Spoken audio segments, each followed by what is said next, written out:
I have the Timu Emu thing stuck in my head. Timu Emu.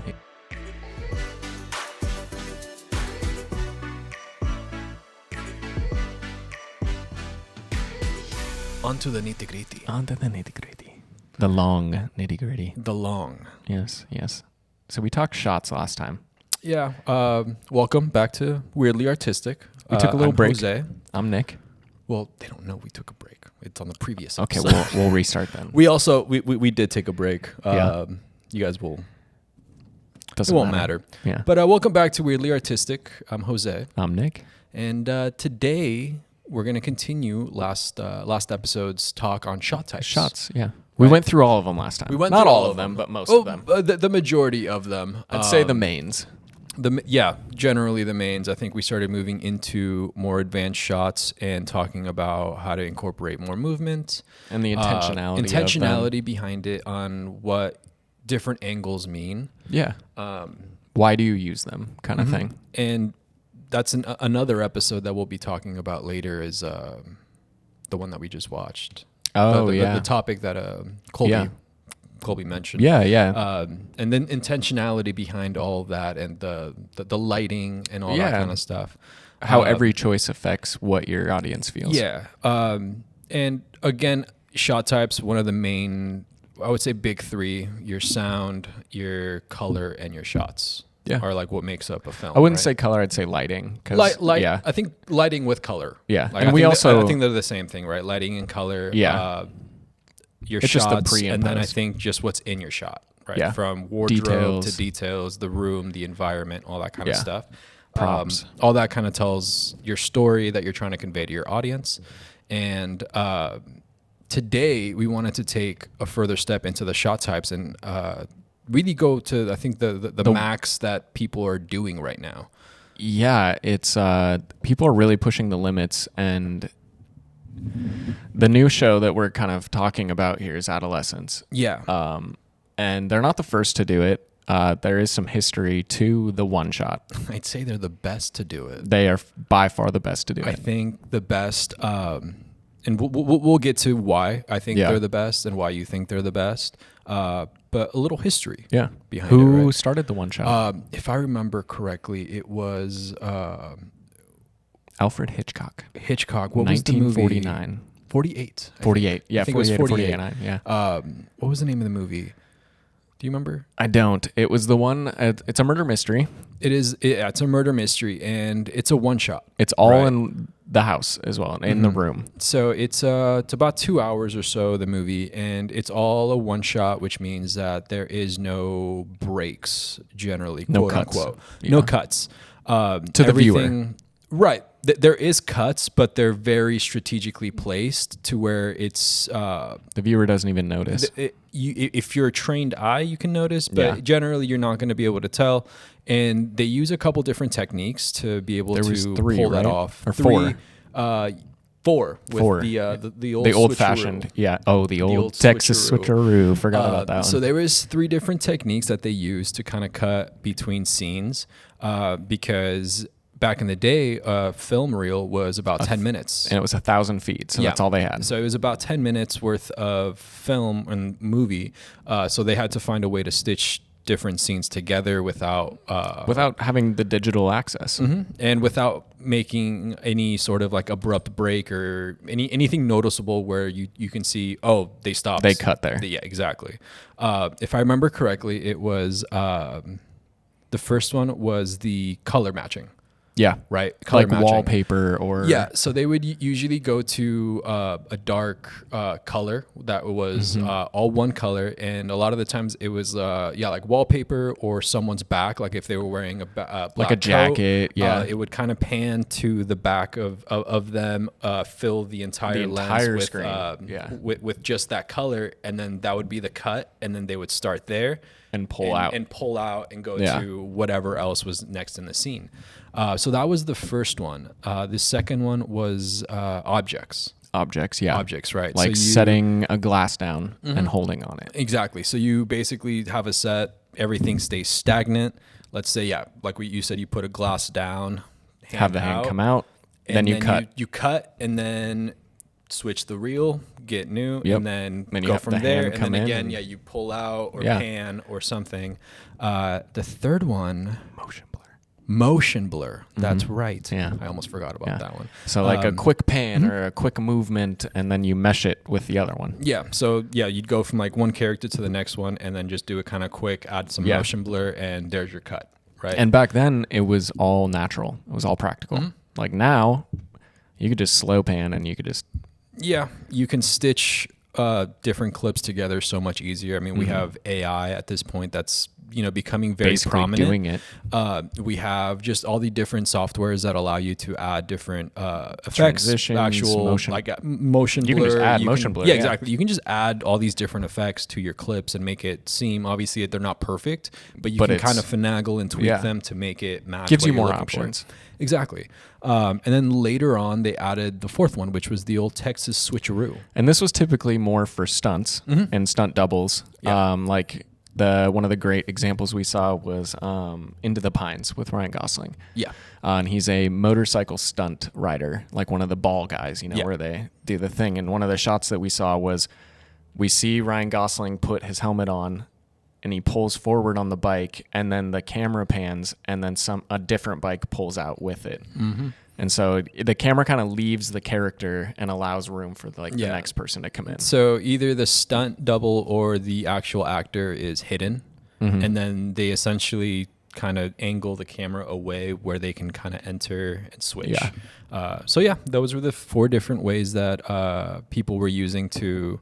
And Hitchcock did those in Yeah. the 40s and 50s. So that was 48, and that was the first time it was done well, I think. Or was it the first time? I think it was the first time. First time done ever, which was, I mean, it was Revolutionary. Revolutionary. No one had done it before. Everyone's used to kind of going from scene to scene to scene instead of just going from like moment to moment to moment. Yeah.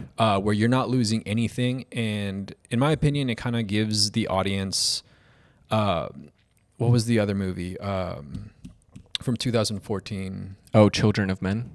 Was it Children of Men? That has an 11-minute one take in it. No, what was the other one that was a full one take? 1917. Yes, Or 1917. Birdman was the first. Birdman was the one yeah. that brought it back. That brought right? it back, yeah. So with Birdman specifically, I think, and obviously the Hitchcock movie, I think it really gives more of the human experience. The in-between moments like, Exactly. that aren't normally in movies. Right. So you get instead of just going from scene to scene, you're getting those like low points of like anxiety when he's going from one moment to the next. It's just more time with them, and you get the travel too. Yeah. Travel is So always it added. really adds that the human touch of what it means to be human, right? Like Yeah. we're happy, angry, sad, like Yeah. all these things, but then there's these anxious moments that we go through that not a lot of people see. Obviously, like if Yeah. you're feeling anxious, I think a lot of the times we seclude and kind of deal with that, but like the one shots really show that And right? keep you there. and keep you there Yeah. and kind of like gives you that anxiety of what it is to go through those moments. When you get the full ebb and flow of his or their emotions, you're seeing the full rise to the full fall. You're Whereas getting the full in- roller coaster, yes. Yeah, in some movies, or 98% of movies, they cut and it's like we're at this really sad night, dark scene, and then the next day he wakes up and maybe Yeah. he's happy. Exactly. And You lose a lot of the emotion roller coaster, I guess. Yeah. Like like you go from like you said, You're not the highs chopping and the parts of lows, the waves out, You're you getting know? the full extent of whatever emotion they're trying to portray. Yeah. Which again, I think just is a really great way to storytell because you're, Yeah. especially like with Birdman. I think it was that. What did you mention? You said that it was how life never stops. It's the fear of time. Exactly. Yeah. Right. And using a one shot shows that time never stops. Mm-hmm. So, And I that's- mean, you called it. We Yeah. watched a video explaining that. And the director after was we like- had already talked about it, and the director came in. And what an amazing way to tie the character in the film's actual fear to something that you're viewing. To a concept, right? Like Yeah. it's this concept that's being brought into film that literally portrays exactly what that fear His was. fear. Yeah. And it's like you're using a shot type to do that. Like most people would do like clothing or set type or, you know, maybe alter other characters. But this one, it's like, no, we're going to use the camera and the shot types to portray that. Yeah. Which is, it's groundbreaking, honestly. I mean, I think that was the first time that it was fully used again. If Yeah, I'm not for mistaken, a full film. For a full film. Yeah. I need to remember the name of that Hitchcock movie. The Apartment. No, it's I think it is The Apartment. It's something like that. no, because remember there was a play. It was based off of a play. Oh, that's right. Anyways, besides that, But yeah, so originally it was Hitchcock that first did it, and I mean I think people were apprehensive, just like they are with anything that's new, when they don't fully They don't get it. Yeah, they don't get it. They don't grasp what the intention is behind it. They don't grasp what effects it brings to the film, right? Yeah. And then I think who did Birdman? I can't remember who. Inarritu. Was it Alejandro? Inarritu. Alvarez. Alejandro Inarritu. That yes. Yeah. He did The Revenant as well. Yes, exactly. Yeah. And I think he brought that to The Revenant, right? He Where did. They did That intro scene that is intro. like 15 minutes long. So I think, Inarritu essentially brought it back, Yeah. and it's been pretty, I don't want to say prominent, but it's been a lot more common Used and more, yeah. used a lot more in long scenes, or Yeah. at this point we're having full Films. and full series, Yeah. right? I think before we go too far in the timeline, before getting past Birdman, there's two movies that have incredible examples of one takes and the way that they used cutting. And the first one's War of the Worlds, which is the Yeah, 2008 for the Tom van Cruise scene. movie. Mm-hmm. And the way that they did the cuts for that is they used the supports in the van. So the camera is just on this giant spinner on top, and if they messed up a cut, they would just set the camera back behind one of the supports for the windows And then just start again. just spin it again. That's crazy. And so that's how they used an object to cut the frame. And so it's pretty crazy because they're in a moving vehicle with a moving camera with moving actors, and it's super frantic. That was 2011? I think it's like 2008, 2009.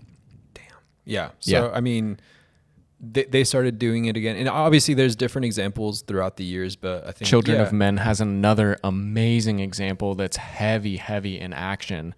We're talking like 30, 40 moving characters in one scene.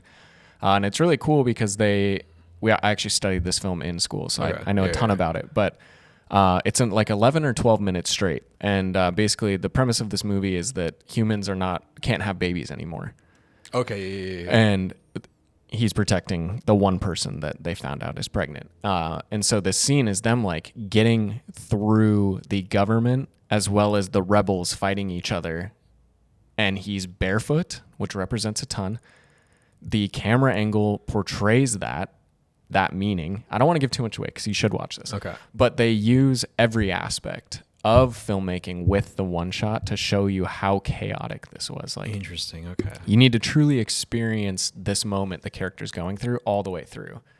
And there's actually 2 full ones in that movie. Really? It's another car scene as Okay. well. No cuts though, like full. I can't remember if they cut it. Okay. I think they did say there was 3 cameras in that one.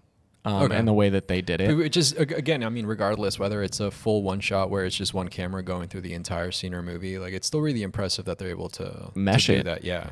Mesh it, yeah. And the thing with Birdman that we learned is it became Oscar bait. One takes. Yes, it did. Which is a term, obviously. Like, I mean, it kind of Makes pretty sense, self-explanatory. Oscar bait, because Inarritu won an award For that exact reason. For that exact reason that he used the one shot for this movie.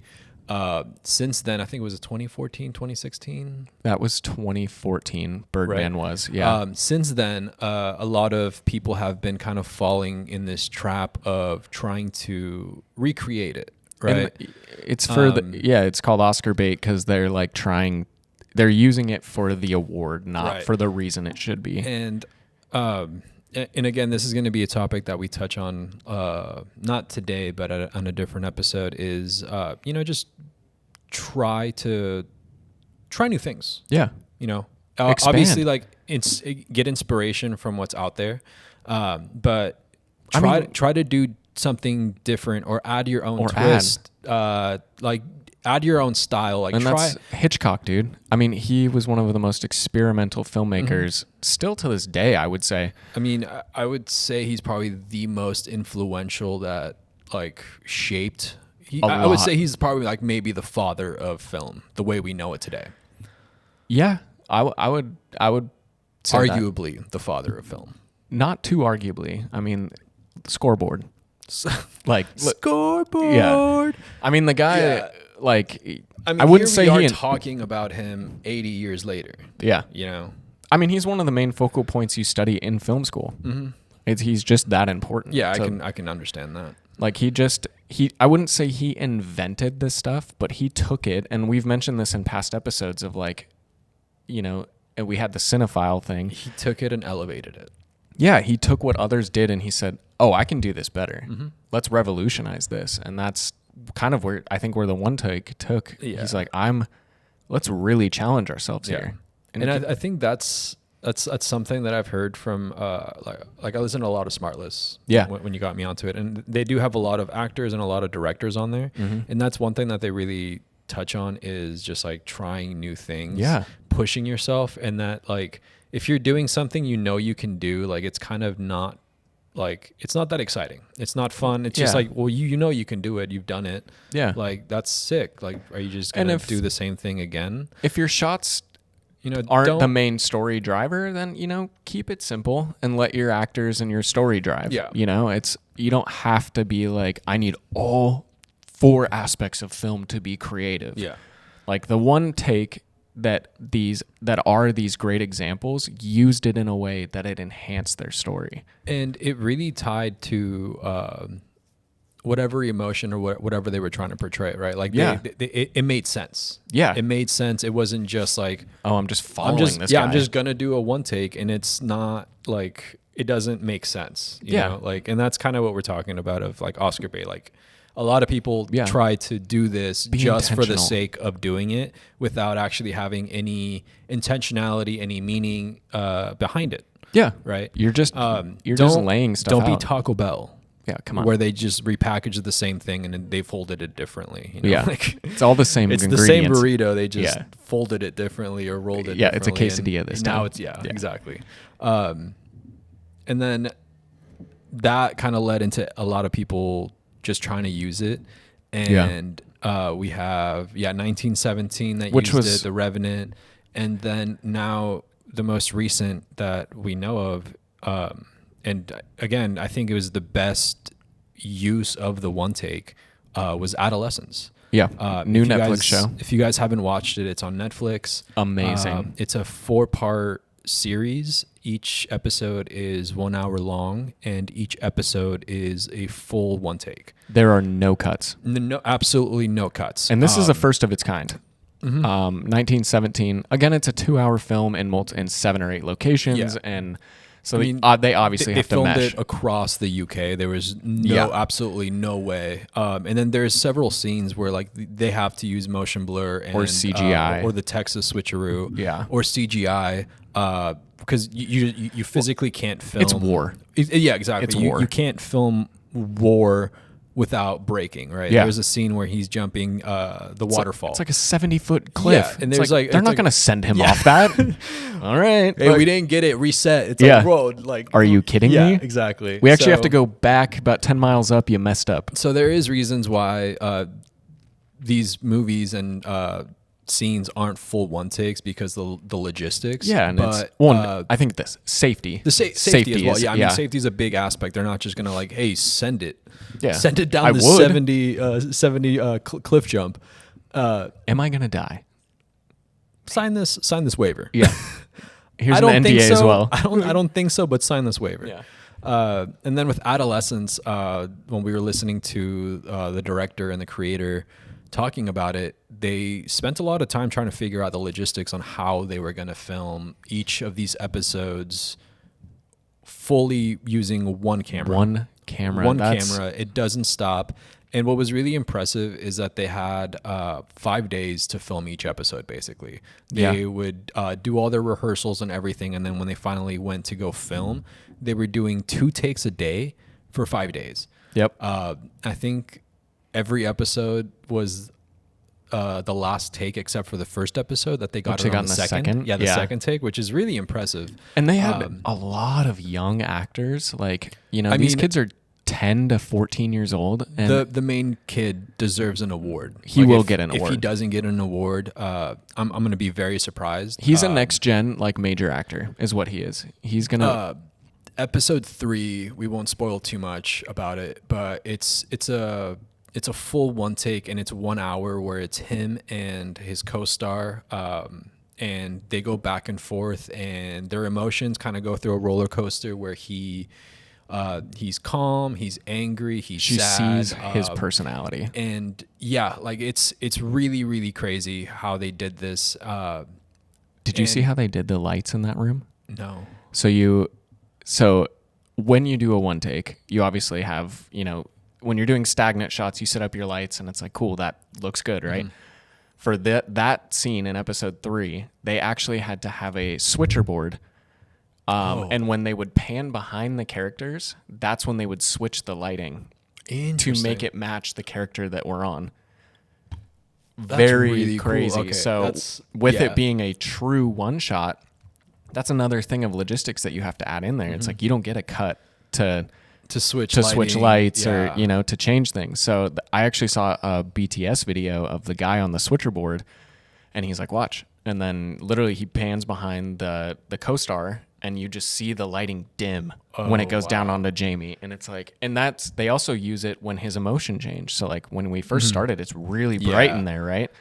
And the farther and farther that we spiral with him, it gets darker and darker. Yeah. And so it's all this practical effects that they're adding, and it's just another layer to make it a true one shot. Yeah. I mean, there is so many different moving parts, which is what I think makes it so amazing that they were able to pull this off. 'Cause, timing. I mean, like, not just like lighting, but the camera movement. Right? Yeah. They had to, it wasn't one person manning this one camera. It was like probably 5 like or 6. 5 or 6, if not more, that were handing this camera off as they're moving through the scene.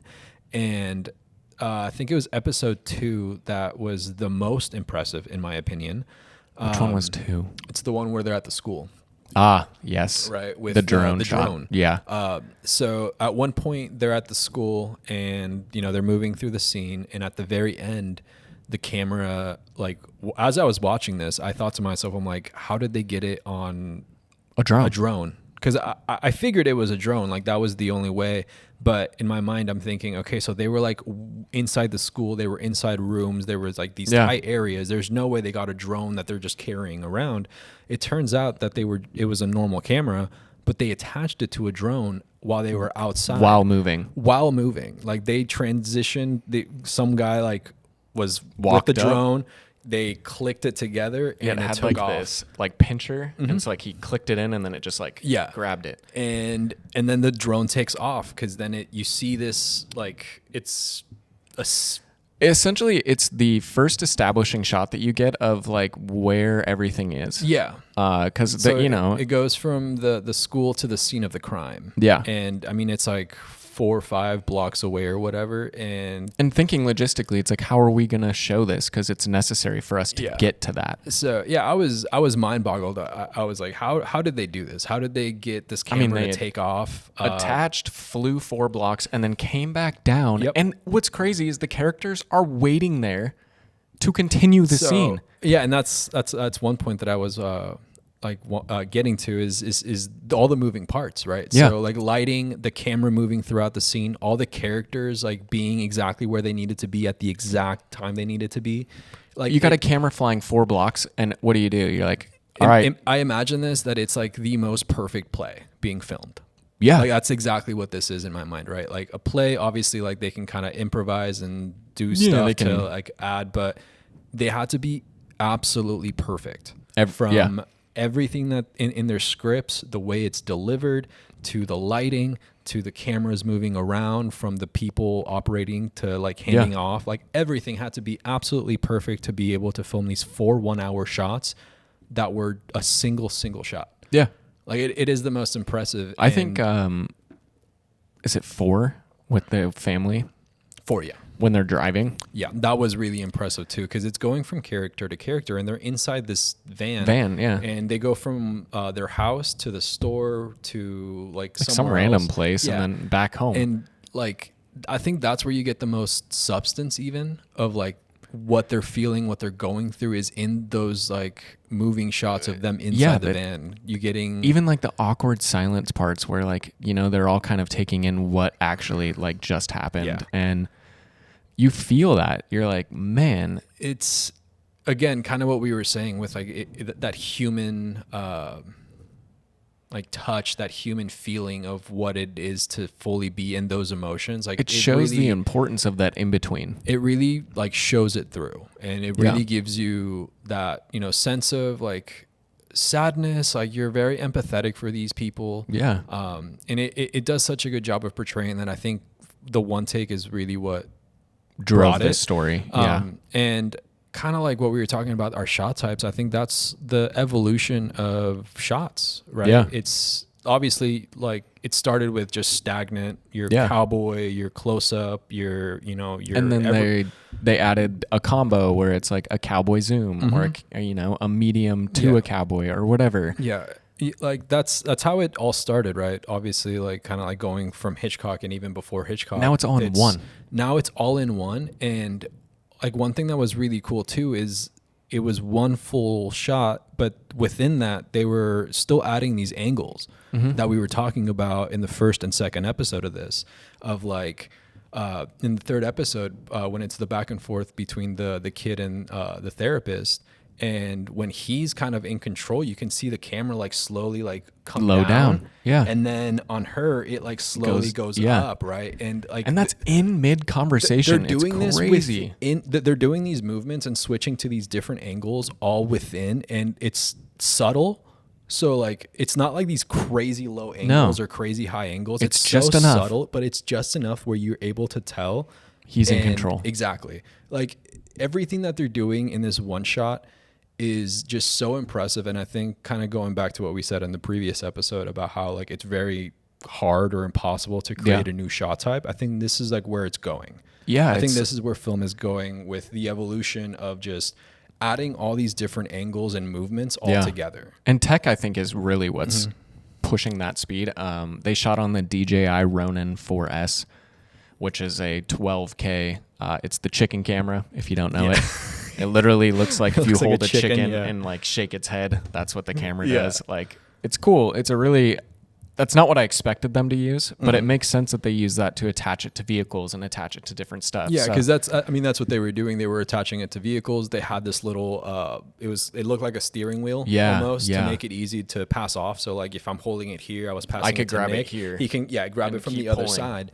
And they were doing so many different. I mean, they moving went in things. through house windows and they went through cars and they dude, like the shed one. I was like, how did they do that? But like they literally just opened the window and passed it through the window, and like it looked like you were going through the shed. Like it was crazy.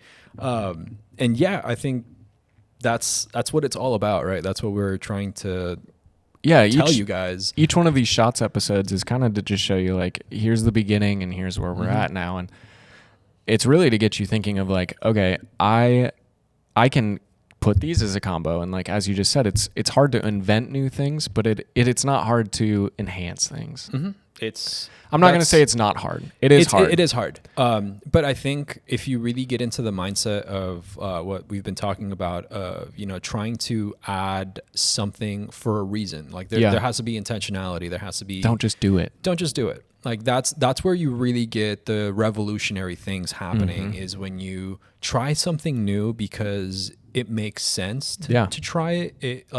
It furthers your vision. Yeah. It enhances the vision that you're trying to do. And sometimes you'll stumble upon this stuff. Yeah. But like people are actively trying to experiment, and happy accidents happen. And I think a lot of the times that's obviously not like with Inarritu and at Adolescence, they were doing this for a reason. But like you'll stumble upon these like cool new combos or cool new just like trying tricks stuff by just trying stuff. Yeah. Yeah, and that's, I think, the main goal of film, right, is be creative with it. Mhm. Like, learn the rules, break Break them, them. be creative with them. Mhm. Like, they're there for a reason because they mean something, and then you can take your spice and toss it on And there. I mean, same thing with the rules are there for a reason. Breaking them, there's also a reason. You Yeah. know? So, push yourself to the limit, try new things, Just try. be uncomfortable, I think is one of the biggest things. Mhm. Because again, if you're comfortable and you're never uncomfortable, you're never going to grow. Comfortability leads to complacency.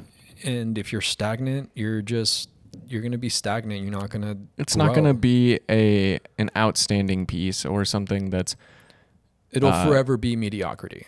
yeah, and again, you don't have to have perfection or something new or creative on all four aspects. Use them to your advantage to enhance your story. If your story doesn't need a one shot or it doesn't need crazy shots to enhance the actor or enhance your story, if you've already got two really strong things, don't take away from that.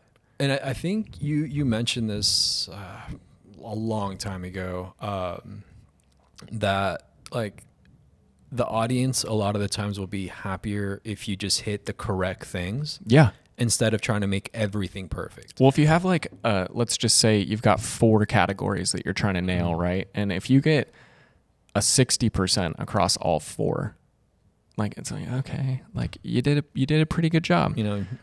But like- C's get degrees, I guess. Yeah, but it's like if you got 2 95% and then a 60 and a 30, it's like, whoa. Yeah. Those pieces were Exactly. outstanding, and And- that's where it flourishes. And it'll be different for film to film. Yeah, but it's based on your story. But if you know what points need to be hit in your film, Yeah. and you focus on that, and you try to it will stand and you out. try new things, and you just try to make it the best that you possibly can, It's gonna pop. it's gonna pop. Yeah, like if you've just try your best, try new things, make yourself uncomfortable. Yeah. That's how you're gonna grow in this It's- industry. Yeah, and it's it's really challenging us to try new stuff as well. Yeah. I mean, we're not going to do Oscar bait and just be like, oh, we're going to do one take. But it's No. like as we progress, we're going to start to think about like, what are some of these aspects that we could add? Yeah, and I mean even then, like practice makes perfect, so we're just gonna keep trying new things and Yeah. try to incorporate them into our projects and grow from there. Yeah, and it's the industry is the leader, and you take from that and add to it. Mm-hmm. Yeah, it's I don't know. It's very interesting where it's going. I like that we're going into these one shots. I think if you can appreciate anything, it's the planning and the logistics. Even if you don't enjoy the story, it's like, And I mean, I think the story hits home, dude. yeah, If you guys haven't watched this, watch it. Like it's very informative. I think with the world that we live in today, with very social media eye-opening. and how fast things move in our Yeah. society. I think it's really important for, parents specifically to watch this and just Yeah. kind of be aware of your kids. dude, it hit Helena and I really hard yeah, because we I got a mean, son on the way, and mhm. it's like, whoa, I okay, mean, and same thing with Amanda and I. Like we always talk about how we'll raise our kids when it comes to, and yeah, like it was very eye opening. and It was scary. yeah, It was a scary concept to like think about. well, in that last shot, dude, with the And tee bear. yeah, Oh, dude, with the dad. Yeah, man. no, that final episode is like really. It's a heart wrencher. And I love how they did it. Because I'm not going to try and give anything away, because they basically tell you at the Right off very the bat, beginning, right? yeah. So the kid does something bad, and when a child does something like heinous or horrendous, right? It's always the family's fault. Yeah, it's the parents' But fault. It's the parents' fault, right? His upbringing, Yeah. drugs, whatever. Why weren't you watching him? Exactly. But this family is your typical family. Cookie cutter Yeah, A-type, like just normal. They're just a normal family. The dad goes to work. The mom helps like around the house. Like Yeah. it's your typical sisters family. prepping for college. Yeah. Like it's just And, normal. They're like, we didn't see signs. We thought everything was okay. But like Towards the end, the mom started to realize. Yeah. And that's the thing is like the little things you don't you don't see, right? Read between the lines. Yeah. Because that's one thing she talks about is like, he would come home and he would just lock himself in his room and be on his computer For hours. And we need to be aware of what we're digesting, especially as parents, not just us, but our kids. Yeah. I say ours if I'm a dad. But like the internet is forever, and there's a lot of different bad things on there that if you're exposed to them as a child, it shapes your way of thinking and who you are. And that was that. It was kind of showing that it wasn't the family's fault. It wasn't the parents. They didn't do anything. I think bad. the director said that. He's like, we really wanted to avoid blaming the parents. And like the final episode is really about the family and how they feel and how like what they're going through. Yeah. Right. The turmoil that they're dealing with because of what this kid did. Yeah. And they're not at fault, but they're having to deal with all these repercussions of what did happen because of what he did. And the way that they show them being affected by what he had done was brilliant and really made you feel for them. It really humanized them. Like, you felt like empathy. You were like, wow, I'm sorry. Yeah. Like, and honestly, the people that did go after them and then like, you suck. Yeah. You suck. Like no one, you don't know the battles that people are dealing with. And that's why you should always just be compassionate. That's the way I live, and that's the way that I think everyone should live. But yeah, like it's a very heavy topic that I think is just very beneficial to kind of be aware of. Yeah. On top of the fact that it's a fantastic show, shot beautifully. It's perfect. And all around, like it was so well done. I think it's some of the best TV to come out, and I'd say the last 5 to 10 years. I'd say longer, to be honest. And we've had some amazing shows come out. I think it's the most. It carries the most weight. For sure. In 5 to 10 years, I'd say it is the show that carries the most weight, and I think everyone should go watch it. If you don't have Netflix, I'm sure you can find it. You can figure it out. We didn't tell you. Yeah, we're not pirates, but I will be the king though soon. But my boy Luffy will be the king. Yeah. But yeah, so it's a great show. Go watch it. I think very inspiring as a filmmaker as well. Very inspiring. Yeah, like it really got us talking again about like we need to do something creative. Yeah, like, cinema, film. We were like, whoa, like let's try something new.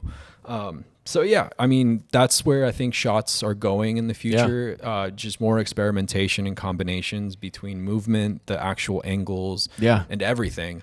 And it's a great show that shows intentionality too. Yeah, like we that's something we've been preaching. Talk about the sandwich. Oh my gosh, the sandwich was. I don't think we should give too much away. I think watch the sandwich. Watch the sandwich and Episode 3. The pickle and cheese sandwich. Yeah.